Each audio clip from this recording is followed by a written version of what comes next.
বস, আমরা যে পাশে যে প্রজেক্টটা বাজেট নিছি এটা কিন্তু আসলে আমাদেরকে বাধা করতেছে, আমাদের কাজ করতে দিচ্ছে না। কি বলো? হ্যাঁ ডিস্টার্ব করতেছে? হ্যাঁ। এই সাইকুল, হ্যাঁ আমার উপর দিয়ে কোন নেতা এলাকাতে আছে রে? এটাই তো। কার এত বড় সাহস আমাদের কাছে বাধা দেয়? কালকের মধ্যে ধরে নিয়ে আসবা, ঠিক আছে? আর ইচ্ছে মতো ধুলাই দিবা। ধর বেটা, আমার উপর দিয়ে কোন এলাকাতে নেতা আছে? পুরো আফতাবগঞ্জ বাজার আমি নিজে নিয়ন্ত্রণ করি।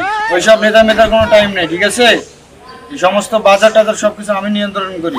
ধর বেটা, কোন নেতা মেটাকে আমি চিনি নাকি এলাকায়? হ্যাঁ, এই এখানে কি হয়েছে রে? আরে এই তুই যেন কি যেন বললি? বস হ্যাঁ? বস বস বস কি বললি তুই? বসেন, বস বস বসেন, বস। এই বসের সবাই সম্মান করবে। তা নিয়ে এসো। এই কি যেন বললি তুই? আমাদের নতুন প্রজেক্টে আপনার চাচাতো ভাই রফিক সাহেব আমাদের প্রজেক্টে ডিস্টার্ব করতেছে বস। এজন্য এদেরকে বুঝাচ্ছিলাম আমাদের উপর দিয়ে এলাকায় কোনো নেতা আছে না। এদেরকে বুঝাচ্ছিলাম বস। এটা উজ্জ্বল ভাই এবং হচ্ছে ওই যে আমাদের সাইবুল ভাইকে আমি বুঝাচ্ছিলাম বস। হ্যাঁ, সবাইকে বলে দাও কাজটা যেন সুষ্ঠুভাবে হয়ে যায়। আচ্ছা বস, ঠিক আছে। যদি বলে কে বলছে আমার কথা বলবি। আচ্ছা বস, ঠিক আছে। বস আপনি থাকেন, আমি চা পাঠিয়ে দিচ্ছি আপনার আচ্ছা। জন্য। আচ্ছা ঠিক আছে, বসেন আপনি।